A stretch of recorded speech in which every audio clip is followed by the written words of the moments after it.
throw as hard as a punch as I can. Even though I was frightened and shocked, I somehow forced my body to throw a punch at my father.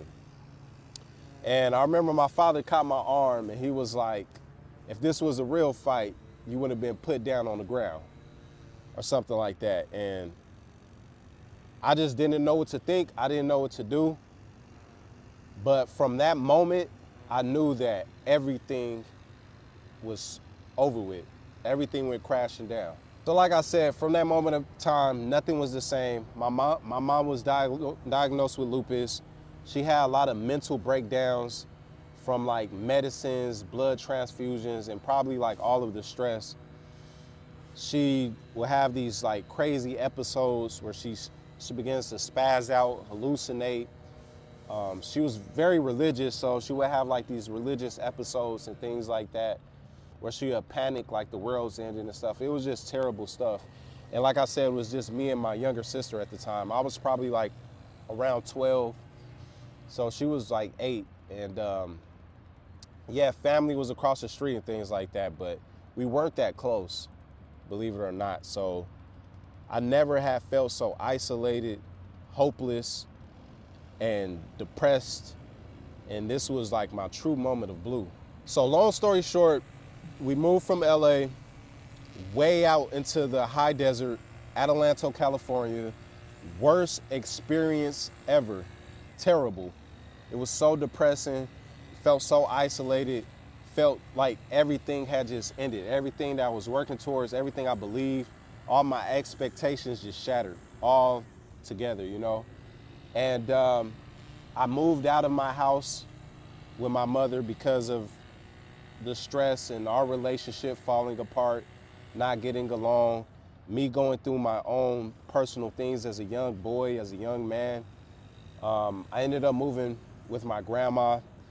I was homeless at times. I slept in cold garages, cars.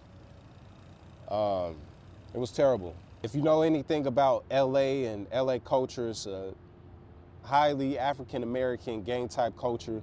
I was getting robbed. I've been shot at numerous times. You know what I mean? Actually, before my mother passed at 21, because she ended up passing from lupus, I almost lost my life in a car shooting. My car was shot 6 times. Me and my mother had just got into it that day and tried to mend our bond. And I got into it with someone out there at a liquor store, and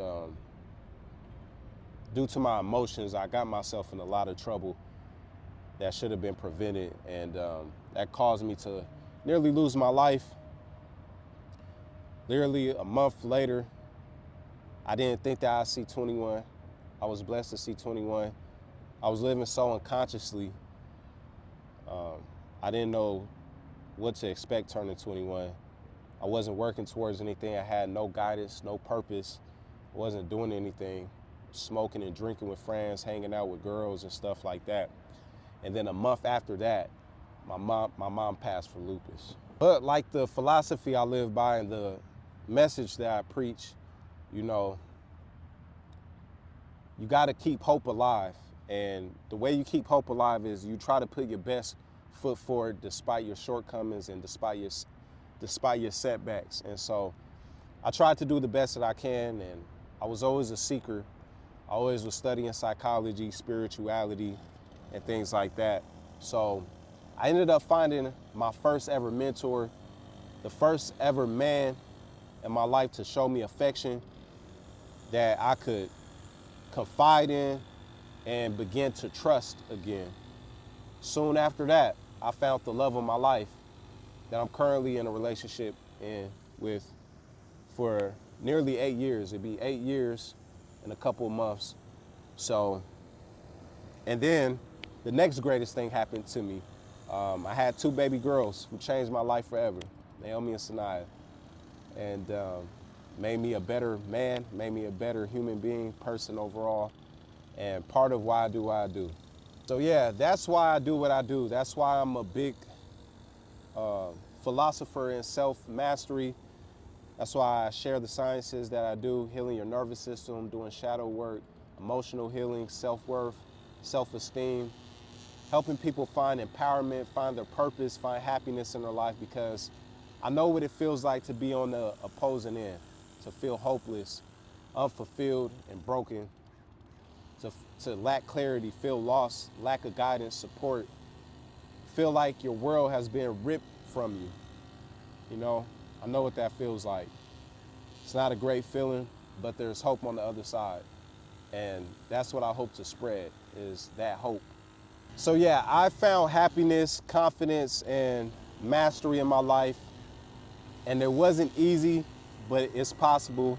And so I want to share this story to motivate you, inspire you, and tell you that you can do it too, all right? Hopefully you subscribe to the channel.